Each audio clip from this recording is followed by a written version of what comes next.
এখনো যা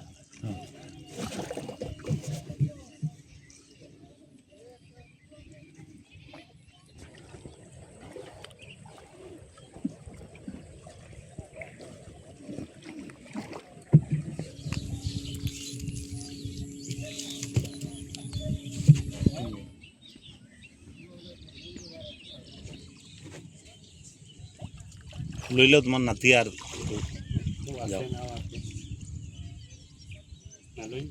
লইল। প্রত্যেক বছর এখানে পানি হয়, নৌকা না থাকলে আমরা পানিতে ভিজিয়া ভিজিয়া যাই। এখানে প্রায় 2-2.5-3 ফুট পানি হয়ে যায়। এতে এতে করে মানুষের পারাপারে অনেক অসুবিধা হয়, বিশেষ করে ছাত্রছাত্রী যারা স্কুলগামী কলেজ হাই স্কুলের ছাত্রছাত্রীরা সকালবেলা যেতে হয়, নৌকা থাকে না, অনেক সময় পানিতে ভিজে স্কুলে কলেজে যেতে হয়। এই ভাঙ্গা রাস্তার মধ্যে 8টা নৌকা ভাড়া চালায়, 5 টাকা করে তারা দেয়। আসে কাকু আয়ার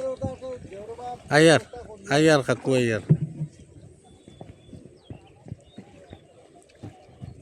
আচ্ছা, আমাদের ওই যে বাসিরপুর কৃষ্ণনগর বাজারচালি সড়ক, এটা BRRP প্রজেক্টে আমরা ডিপিপি হয়েছে, এটা পাঠানো হয়েছে। এর মধ্যে 8টা রাস্তার মধ্যে এই একটা, এই রাস্তা অনুমোদন হলে আমরা এটা রাস্তার যে চাহিদা আছে ওই রাস্তা পানি উঠে ওটা উঁচু করে যা যা কাজ লাগে ওটা করে আমরা এস্টিমেট করবো ইনশাল্লাহ।